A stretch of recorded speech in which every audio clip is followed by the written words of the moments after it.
Stewie and Brian are back in a second video game outing, Family Guy Back to the Multiverse, where they must travel through space and time to stop Bertram from destroying our universe. And being Family Guy, you're guaranteed to find the same level of juvenile humour that is a staple of the series. If you like your jokes politically correct, then this may not be the one for you, as we count down the top 5 funniest moments in Family Guy Back to the Multiverse. Laughing at those who are less fortunate is quite rightly frowned upon, and not something we encourage. But this being Family Guy, well, it can't be avoided. Stewie and Brian travel to a parallel universe where handicapped citizens have been given so much special treatment they have taken over. Handicapped people were given so much special treatment that they eventually took over as the leading power. Step forward a range of enemies with rocket-powered wheelchairs and guns for crutches. You know you shouldn't, but you will laugh when they turn up to fight in a bus fitted with a safety lift. Add Crippleton to the mix as the end-of-level boss fight, and you have a very fun, un-PC but hilarious level. If Bertram is recruiting an army, why would he go after handicapped people? I mean, couldn't we just kind of push him over? Adam West had already established himself as a TV icon, having played Batman in the Camp 60s TV series, a role he became best remembered for. So who would have thought he would reinvent himself 30 years later as Adam West, Mayor of Quahog? And in Back to the Multiverse, his evil twin gets a whole universe devoted to himself. When Brian and Stewie enter his dimension, they come under attack from an army under evil Mayor West's control. But that's not the worst of it, he also has a highly dangerous weapon of mass destruction, a nuclear cat missile. During the final confrontation, he teams up with evil Stewie, and even brings his deadly cat launcher. All right, West, get those bombs back here if you want to live. Okay, I'll do it. But there's something you have to do for me in return. What is it? I'm thinking of running for governor in the next election, and there's another mayor standing in my way.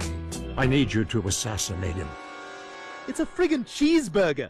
Is this guy serious? Oh, I'm serious. I'm as serious as a cat. What? A cat serious?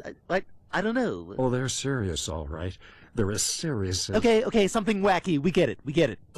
The combat in Back to the Multiverse is very repetitive, so it's good that you can pick up some interesting special attacks to liven things up a bit. Unique to either Stewie or Brian, each attack can help you out in a sticky situation, but that's not why we like them. If it's Ernie the Chicken using his fists to take down nearby enemies, or a mini Joe Swanson in a machine gun-fitted wheelchair, we love them.